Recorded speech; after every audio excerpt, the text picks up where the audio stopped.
The context of that video, the mother said that the daughter, she's 4 years old and she has not yet walked for the first time.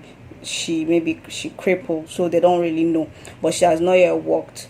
So maybe tradition, or she went to a traditional house and they told her to dig a ground and put her 2 legs inside the hole and close it up.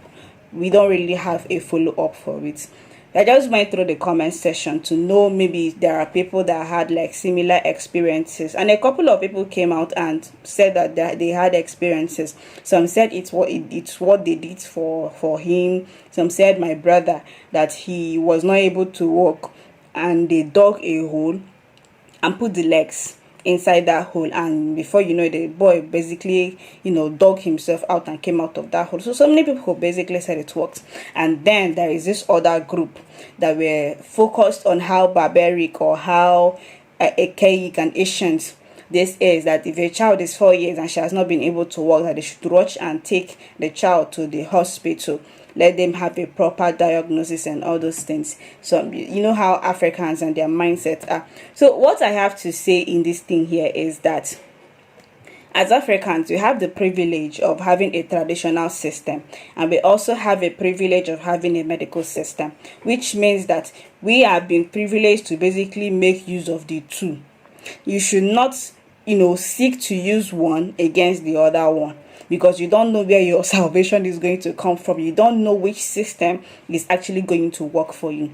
So if I were the mother, although I don't pray for something like this, but if I were the mother, what I would have done would go to the hospital to know if there's going to be a diagnosis. And again, I'm still going to do it traditionally. I'm going to dig a hole and put my child inside there.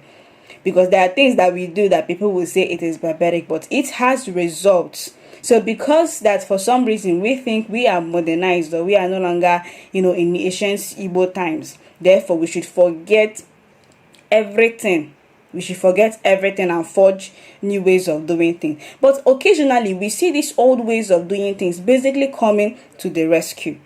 If it is a situation where we've never had value for the efforts that we put into our traditional system, or the traditional system has utterly lost its relevance, then it becomes a problem. That's when we begin to say, what's the essence of using this traditional system? But because there is no need for it, because that there are people that have seen results and the benefits of those traditional systems, we would be fools to basically not use it.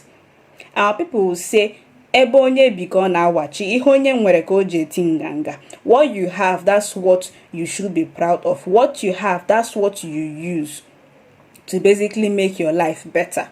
If you have money to fly yourself to whatever country and take care of your health, you have the means, the income, the source to do it. So you are going to use it to protect yourself and to make your life better. So these traditional indigenous systems is things that we have as Africans, and things that we should use to make ourselves and our lives a little bit better. But we should not totally ignore the modern system, because there are answers that cannot be found within the traditional system that can be found in the modern system. This is why we are basically alive, to try new things, to make new researches, find new things, look at other ways of doing things and evolve the ones that we have. That's why I tell people that when I preach returning back to our roots indigenous system, I'm not saying we should learn how to do things exactly the way our ancestors did it. No. We are supposed to improve on the foundations that they have laid.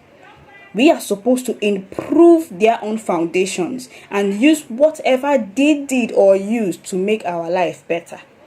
But when we abandon it in search of a newer, modern, or costlier system, we end up losing out entirely on the benefits that our traditional system has. So I'm always a fan of saying, let's look at the both ways. Try it both ways. A man Ndi N'abgbakwa. So you have to basically, so the mother, she is right. I don't know if I can actually even get a follow-up, because I want to know if it works. Because if it works, and most of the thing again is that the thing there is that because our country, our politicians, our presidents, our governor, we don't even fund research. So people don't even talk with accurate information or accurate data. It's just like when they said that the charcoal has a way of extracting poison from the body. Our African people were doubting it until whites, our colonialists took that same thing that we have in abundance, researched it, and now they are writing medical journals about how our charcoal is able to basically extract poisons from the body.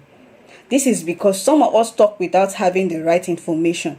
So if these things are practices that existed back in the day, then it is now left for us to basically research it. Another example now is I think ancient Egypt. For them to know a pregnant woman, she's going to pee on a bag of wheat and a bag of I don't know, like two different kinds of grains. They will come back and check it. If those grains are sprouting, that means the woman, she's pregnant. If it is not sprouting, then she's not pregnant. Again, our same colonial masters, the whites, they took those things and they researched it. And they came to the conclusion that their system worked. That the way they were doing it, you can still do it. And they now gave it like an explanation. I'm not very scientific. They gave it an explanation on why it even worked in the first place. But these things were things our ancestors figured out themselves without even having any proper system to research things.